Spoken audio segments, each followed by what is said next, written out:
YCP జిల్లా అధ్యక్షుడు మాజీ ఎమ్మెల్యే అనంత వెంకట్రామరెడ్డి గురించి, మాజీ ఎంపీ తలారి రంగయ్య గురించి, మాజీ ఎమ్మెల్యే విశ్వేశ్వరరెడ్డి గురించి మాట్లాడే అర్హత మాజీ ఎమ్మెల్యే జేసీ ప్రభాకర్ రెడ్డి చేసిన వ్యాఖ్యలకు సభ్య సమాజం తలదించుకునేలా ఉందని నగర మాజీ మేయర్ మొహమ్మద్ వసీం విమర్శించారు.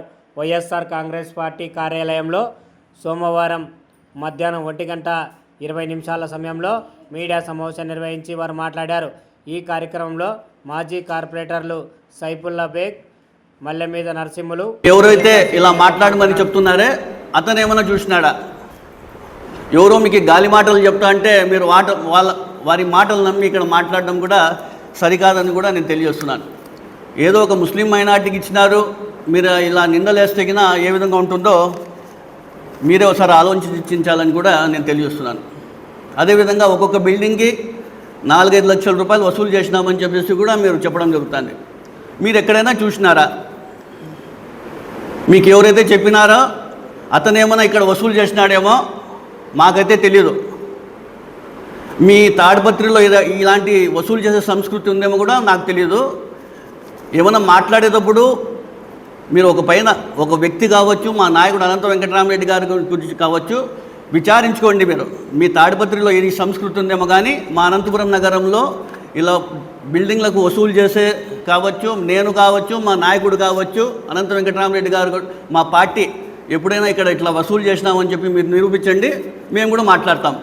మీరు ఊరికే ఆధారాలు లేకుండా మాట్లాడడం ఇది కూడా సమంజసం కాదని చెప్పేసి కూడా నేను ప్రభాకర్ రెడ్డి గారికి తెలియజేస్తున్నాను.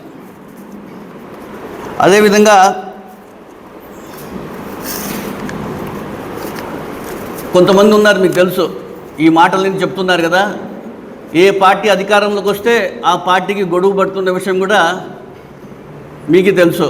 ఆయన గురించి మీకు కూడా తెలుసు, ఆయన ఎలాంటి వాడు అనేది కూడా. ఏదో మీ దగ్గర ఉండి మీకోసం మీ దగ్గర మార్కులు కొట్టాలని చెప్పేసి లేనిపోని అన్ని మాటలు మాట్లాడి ఆయన చెప్తుంటారు. అవన్నీ కూడా మీరు గమనించాలని కూడా తెలియజేస్తున్నాను. అదే అతనే ఇక్కడ ఉన్నటువంటి కూటమి ప్రభుత్వానికి కూడా అనేక సలహాలు ఇచ్చినాడు. అతను చెప్పినట్లు కూడా వాళ్ళు ఆయన మాటలు నమ్మి ముందుకు పోయినారు. కానీ ఇప్పుడు తెలుసుకున్నారు ఇవన్నీ గాలి మాటలు అని చెప్పేసి కూడా వాళ్ళు కూడా తెలుసుకున్న విషయం కూడా మీ దృష్టికి నేను తీసుకొస్తున్న విషయం కూడా మీరు అందరూ ఒకసారి గమనించాలి. అదేవిధంగా మా పార్టీ, మా నాయకుడు జగన్మోహన్ రెడ్డి గారు ఆదేశాల మేరకు ఆయన ఏం ఆదేశిస్తే అనంతపురం నగరమే కాదు రాష్ట్ర వ్యాప్తంగా 175 స్థానాల్లో ఆయన ఏం ఆదేశిస్తే పార్టీ కార్యక్రమాలు కావచ్చు, ధర్నాలు కావచ్చు, అనేకటువంటి ఆయన ఒకసారి ఆదేశిస్తే మేము ఖచ్చితంగా చేయాల్సిందే. ప్రజాస్వామ్యంలో కూటమి ప్రభుత్వానికి వ్యతిరేకంగా వాళ్ళు చేస్తున్న వైఫల్యాన్ని మేము ఎత్తి చూపిస్తూ ప్రజల సంక్షేమం, ప్రజల అభివృద్ధి కోసం, ప్రజల పక్షాన మేము పోరాటం చేయడానికి కోసం అనేక కార్యక్రమాలు చేస్తుంటాం. అలా అని చెప్పేసి 175 నియోజకవర్గాల్లో అన్ని చోట్ల కూడా కార్యక్రమాలు జరుగుతున్నాయి. కేవలం తాడిపత్రిలో జరగకపోవడం వల్ల జిల్లా అధ్యక్షుడు అయినటువంటి అనంత వెంకట్రామరెడ్డి గారి పైన ప్రెషర్ ఉంటుంది. ఆయన ఖచ్చితంగా అక్కడ ప్రోగ్రాం చేసే విధంగా చర్యలు తీసుకోవాల్సిందే. ఆయనకి పెద్దారెడ్డి గారు ఇప్పుడు ఉన్నటువంటి అతను కూడా గతంలో ప్రజలు అక్కడ తాడిపత్రిలో ఎమ్మెల్యేగా గెలిపించారు. ఆయన కూడా ఇప్పుడు ఆయన మా జగన్మోహన్ రెడ్డి గారు పెద్దారెడ్డి గారికి అక్కడ ఇన్ఛార్జ్గా ఇచ్చారు. సరే, ఇన్ఛార్జ్గా ఇచ్చిన పెద్దారెడ్డి గారికి మీరందరూ సపోర్ట్ చేయకూడదు, మీరందరూ పక్కన కూర్చోకూడదు అంటే ఇక్కడ ప్రజాస్వామ్యంలో ఉన్నామా లేకపోతే మీరేమైనా రాజు కాలంలో ఉన్నట్లు ఏదో వివరిస్తున్న తీరు మాకైతే అర్థం కాని పరిస్థితి. మేము ఖచ్చితంగా ప్రజల పక్షాన ఉంటాం, ప్రజల పోరాటం కోసం ఎక్కడి వరకైనా వెళ్తాం. మా పార్టీ నాయకులతో అందరూ కలిసి ప్రెస్ మీట్లు పెడతాం. మీ తాడిపత్రిలో కూడా మేము కార్యక్రమాలు చేస్తాము. అనంత వెంకట్రామరెడ్డి గారు ఖచ్చితంగా తాడిపత్రిలో ఏ చర్యలు తీసుకోవాలో కూడా మా పార్టీ వైపు మేము అన్ని చేసుకుంటా ముందుకు పోతుండగా మీ అందరూ తెలుస్తున్నారు.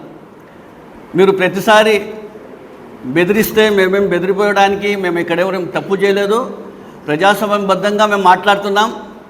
మీరు మాట తీరు రాబోయే రోజుల్లో మీరు ఇప్పటికైనా మీ మాట తీరు మార్చుకొని ప్రజాస్వామ్యబద్ధంలో మీరు రాజకీయంగా మాట్లాడిన తప్ప ఇంట్లో వాళ్ళని తిట్టుకుంటా నోటికి వచ్చినట్లు మాట్లాడితే ప్రజలు ఏ విధంగా అనుకుంటారో ఒకసారి మీరు అందరూ కూడా తెలియజేసుకుంటూ ఇప్పటికైనా మీరు మారాలని తెలియజేసుకున్నాను.